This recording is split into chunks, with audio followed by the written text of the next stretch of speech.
Assalamu alaikum wa rahmatullahi ta'ala wa barakatuhu.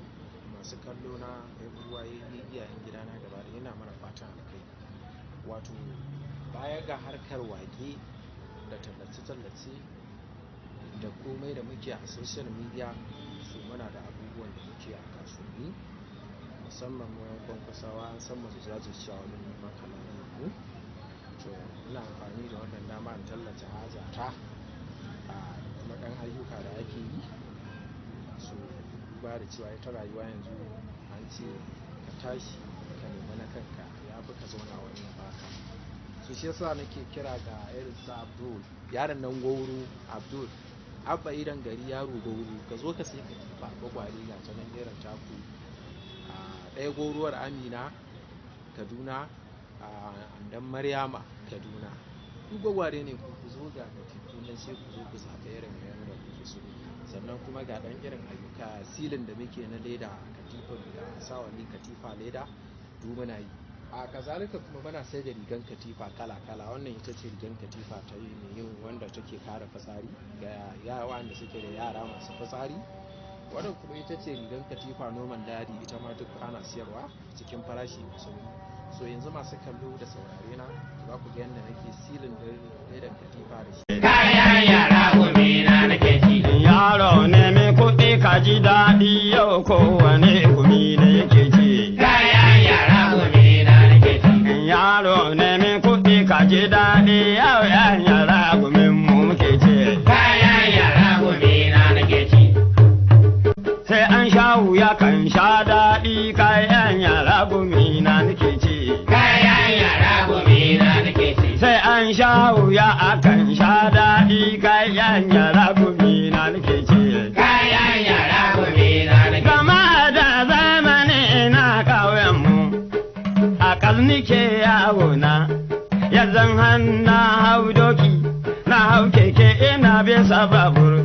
Yanzu gani akan motoci na tabbata gumi na nake ci. Kayan yara gumi na nake ci. Kuma kowa ya miƙe dangi ku tattale ku neme na kan ku gama kowane gumi na yake ci. Kayan yara gumi na nake ci. Shata Alhaji dan Kadinawa yau ya zo Legas ya zauna, amma hakkin shi ya zo nema kayan yara gumi na nake ci. Kayan yara gumi na nake ci. Yaro ne mai kuɗi ka ji daɗi yau kowane gumi na yake ci. Kayan yara gumi na nake ci. Yaro ne mai kuɗi ka ji daɗi yau yan yara gumin mu muke ci. Kayan yara gumi na nake ci.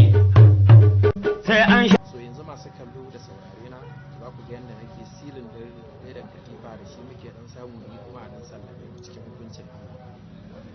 Wannan shine dan karamin kamfanin mu da mai sa wa suna Abuna World Ventures and Media Entertainment. Shi Ventures ana magana irin wayannan kayayyaki da sauransu, amma ba waya sai ya wayannan ba duka za a iya sa. Sannan media kuma an san magana media magana ne na tallace-tallace in social media, radio, television, WhatsApp, Facebook, Instagram, Twitter da komai shine media. Shi kuma entertainment shine kun san ana magana irin cewa irin nishadantarwa ko ba haka ba. To duk muna yin cikin hukuncin Allah. To especially abokina wannan ran irin gari yana rubanka da ka daure ka kama sana'a. Ni na saka harkar comedy, ban ce ka dawoma da harkar comedy ba, ka kama sana'a don ubanka. Abokina Mala Abdul, na san dama kai kana kasuwar sabon gari ne.